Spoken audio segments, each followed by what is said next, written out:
Hello and welcome back to your own YouTube channel, Page for Hindi 121।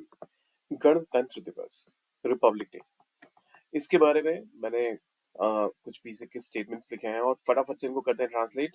देखिए, अगर आप ऐसे लिखने का सोच रहे हैं और या फिर अपनी इंग्लिश को बनाना चाहते हैं बेहतर, आप दोनों के लिए ये काफी बेहतरीन रिसोर्स होने वाला है। तो आइए करते हैं शुरुआत। गणतंत्र दिवस का मतलब हो गया रिपब्लिक डे। भारत गणतंत्र दिवस 26 जनवरी को मनाता है। अब देखिए, अगर आप चाहें तो यहाँ थोड़ा स्पेसिफिक होके the Republic day of India भी कह सकते हैं। तो भारत मनाता है, इंडिया सेलिब्रेट्स। देखिए, भारत के लोग मनाते हैं, अगर ऐसा कहा जाता तो आप कहते people of India celebrate, people of India celebrate. लेकिन यहाँ पर पीपल ऑफ इंडिया ना कह के ऐसा कहा गया है कि भारत, कहने का मतलब वही है कि भारत में रहने वाला हर इंसान गणतंत्र दिवस 26 जनवरी को मनाता है। तो आप कहेंगे India celebrates Republic day, republic day. और देखिए, एक खास दिन है और वो भी एक हिस्टोरिकल इंपॉर्टेंस वाला दिन है, तो हम इसे स्मॉल में तो नहीं लिख सकते, हमें कहना पड़ेगा Republic, India celebrates Republic day on 26। देखिए, 26 जनवरी के लिए तो आप 26 जैन लिख देंगे, उसमें कोई कंफ्यूजन है नहीं। लेकिन अगर आप मान लीजिए, देखिए दो चीजें हो सकती हैं। अगर आप 26 जैन या जनवरी लिख देंगे तो ये तो सही है, इसमें कोई दिक्कत नहीं है। लेकिन क्या करते हैं बहुत सारे लोग, कह देते हैं 26 ऑफ जनवरी। तो इस केस में फिर अगर आपने डेट के बाद ऑफ लिखा तो फिर आपको द लगाना पड़ेगा डेट के पहले। अगर आपने ऑफ नहीं लिखा, ये ऑफ नहीं लिखा, तो फिर उस केस में फिर कोई दिक्कत नहीं है, फिर इसको हटाइए और ये स्टेटमेंट आपका ग्रामेटिकली परफेक्ट है। India celebrates Republic day on 26 जनवरी और 26 जैन। इस दिन वर्ष 1950 में भारत का संविधान लागू हुआ था। इस दिन, ऑन दिस डे, वर्ष 1950 में के लिए कहेंगे इन द ईयर 1950 का,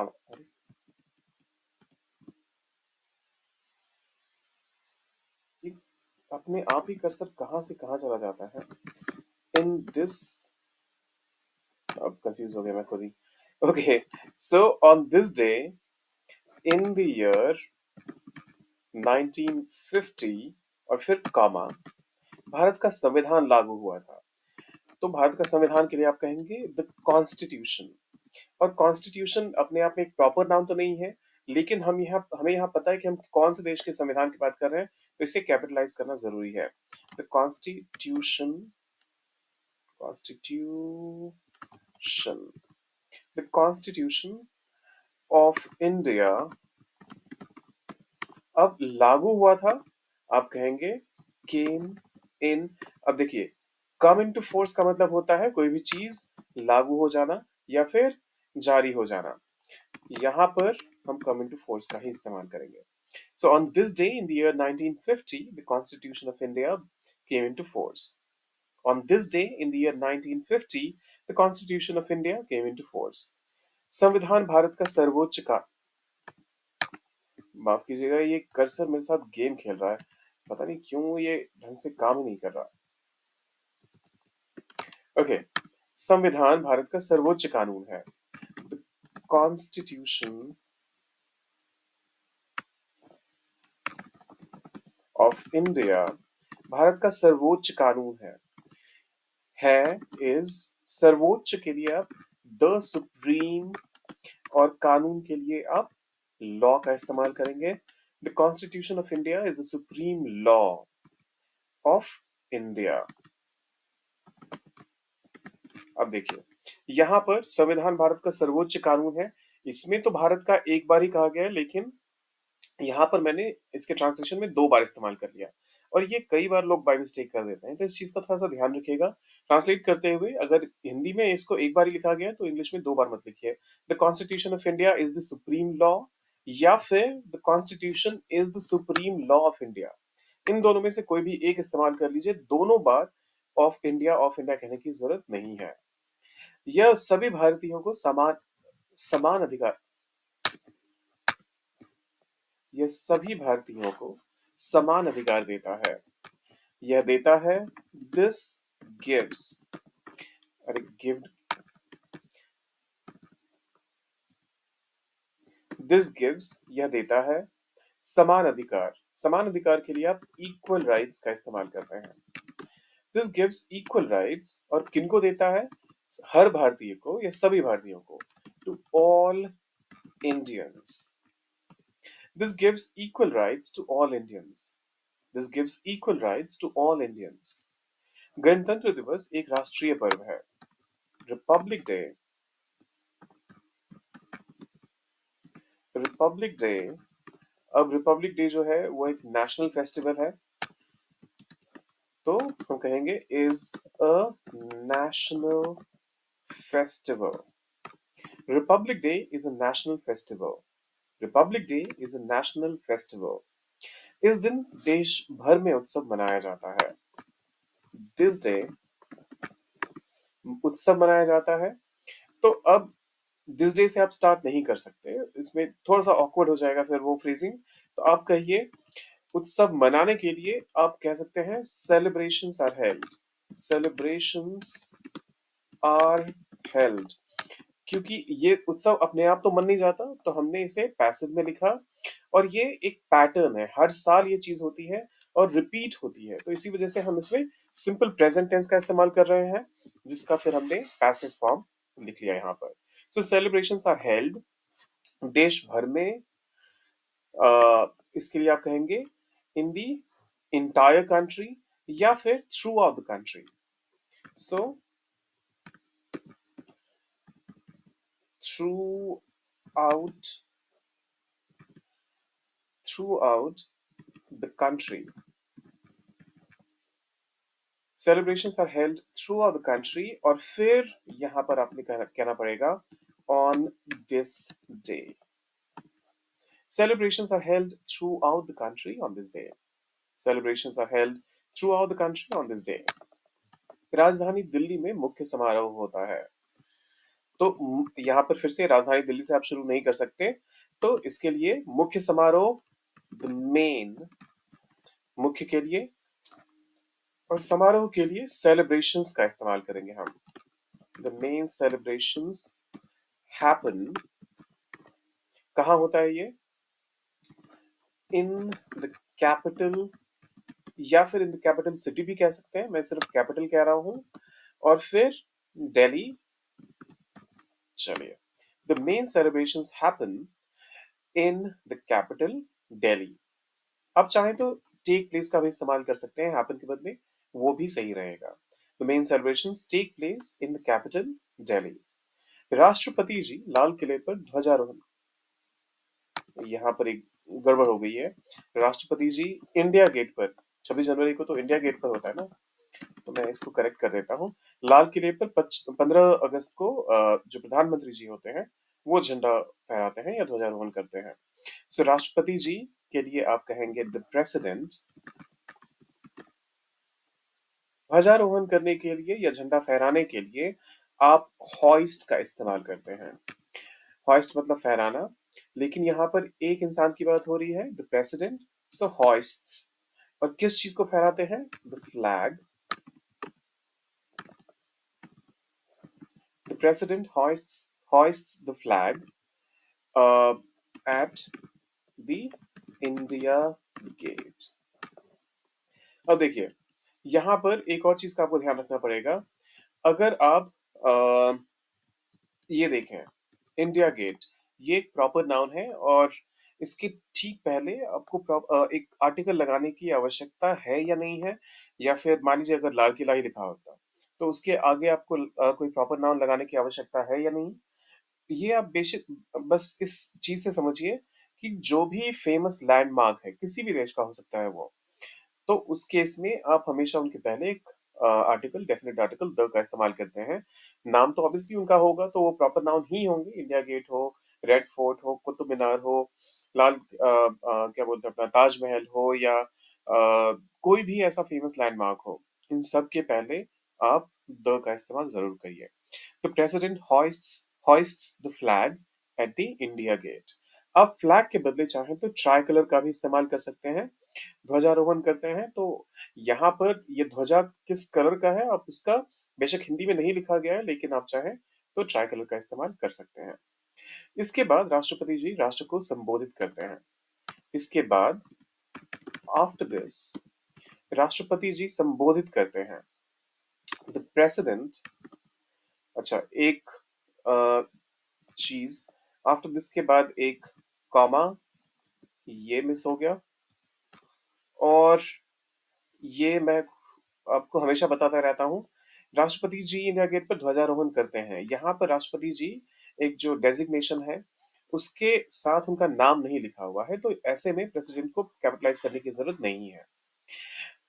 ठीक इसी तरीके से यहाँ पर भी नाम नहीं है, तो इस वजह से आफ्टर दिस द प्रेसिडेंट, और फिर संबोधित करते हैं। तो इसके लिए संबोधन करने के लिए आप एड्रेस का इस्तेमाल करते हैं। ध्यान रखिएगा, एड्रेस होता है वो जहां पर आप रहते हैं, जो कि एक नाउन है।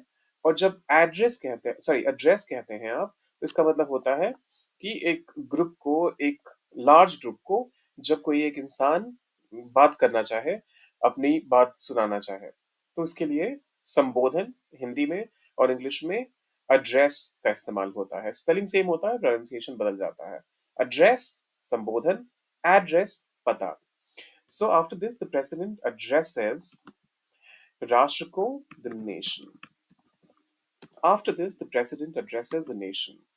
After this, the president addresses the nation. इस दिन विभिन्न राज्यों की झांकियां निकाली जाती हैं। देखिए, this day, अब फिर से this day से आप सेंटेंस को शुरू नहीं कर सकते क्योंकि वो awkward स्ट्रक्चरिंग हो जाती है। तो देखिए, विभिन्न राज्यों की झांकियां, इसके लिए आप जो है इस्तेमाल कर सकते हैं टैब्लो, टैब्लो, टैब्लो। ये जो झांकियां होती हैं इनके लिए इस्तेमाल किया जाता है, जिसका मतलब होता है कि अलग अलग राज्य, मतलब ये जो अलग अलग तरीके की प्रदर्शनियां बनाई जाती हैं और जो उस राज्य से संबंधित होती हैं, तो ये सिंगुलर में टैब्लो होता है और प्लूरल में जाके टैब्लॉक्स हो जाता है। विभिन्न राज्यों की, तो इसके लिए आप कहेंगे फ्रॉम डिफरेंट स्टेट्स, निकाली जाती हैं, are displayed on this day. फिर आता है सैनिकों की परेड होती है, तो इसके लिए आप कहेंगे there is a parade, soldiers, there is a parade of soldiers. देशभक्ति गीत गाए जाते हैं, तो इसके लिए आप कहेंगे देशभक्ति के लिए आप कहेंगे patriotic songs, patriotic songs are sung, गाए जाते हैं। पैसिव में हमने लिखा है इसका, फिर से लोग तिरंगा फहराते हैं। अब लोग के लिए आप पीपल कह दीजिए, और फहराने के लिए आप फिर से हॉइस्ट का इस्तेमाल करेंगे, और तिरंगा के लिए आप द ट्राई कलर का इस्तेमाल कर सकते हैं। People hoist the try colour. लोग स्कूलों और कॉलेजों में विशेष कार्यक्रम आयोजित किए जाते हैं। सो स्पेशल प्रोग्राम्स, विशेष कार्यक्रम, स्पेशल प्रोग्राम्स आयोजित किए जाते हैं। आर ऑर्गेनाइज्ड, फिर से पैसिव में चल रहे हैं हम, इन स्कूल्स एंड कॉलेजेस। गणतंत्र दिवस में याद दिलाता है कि हम एक स्वतंत्र और लोकतांत्रिक देश हैं। रिपब्लिक डे याद दिलाता है, रिमाइंड्स अस के दैट हम, वी हैं, आर एक स्वतंत्र, अ फ्री और लोकतांत्रिक एंड डेमोक्रेटिक, और देश के लिए कंट्री का इस्तेमाल कीजिए। Republic day reminds us that we are free and democratic country. Republic day reminds us that we are free and democratic country. हमें अपने देश की रक्षा करने का संकल्प लेना चाहिए। हमें लेना चाहिए, वी शुड। संकल्प के लिए आप रिजॉल्व का इस्तेमाल कर सकते हैं। वी शुड रिजॉल्व किस चीज के लिए? देश की रक्षा करने का, to protect our country. We should resolve to protect our country. We should resolve to protect our country. हमें अपने कर्तव्यों का पालन करना चाहिए और देश के विकास में योगदान करना चाहिए। हमें करना चाहिए, so once again we should. कर्तव्यों का पालन करने के लिए आप कह सकते हैं fulfil. Fulfil, we should fulfil हमारा जो कर्तव्य है हमारे, तो अपने कर्तव्यों का ड्यूटीज, और देश के विकास में योगदान देना चाहिए। एंड कंट्रीब्यूट, कंट्रीब्यूट मतलब योगदान देना चाहिए किस चीज में? देश के विकास में। सो कंट्रीब्यूट के साथ ये ध्यान रखिएगा, कंट्रीब्यूट इन द सक्सेस नहीं, to the development of the country. We should fulfill our duties and contribute to the development of the country. We should fulfill our duties and contribute to the development of the country. गणतंत्र दिवस हमें एकजुटता का संदेश देता है। Republic day संदेश देता है, gives us a message of unity. Republic Day gives us a message of unity. Republic Day gives us a message of unity. हम सभी मिलकर देश को आगे बढ़ा सकते हैं। We can all work together, और देश को आगे बढ़ा सकते हैं, to move the country forward. We can all work together to move the country forward. आइए हम सभी मिलकर भारत को एक महान राष्ट्र बनाने का संकल्प लें। Let's आइए let's all together, आइए हम सभी मिलकर, let's all together संकल्प लें, रिजॉल्व क्या करने का? भारत को एक महान राष्ट्र बनाने का। To make India a great nation. Let's all together resolve to make India a great nation. जाने से पहले वीडियो को लाइक करना है, चैनल को सब्सक्राइब करना है, शेयर करना है दोस्तों के साथ, और सब्सक्राइब भी जरूर कीजिए। मिलता है जल्दी।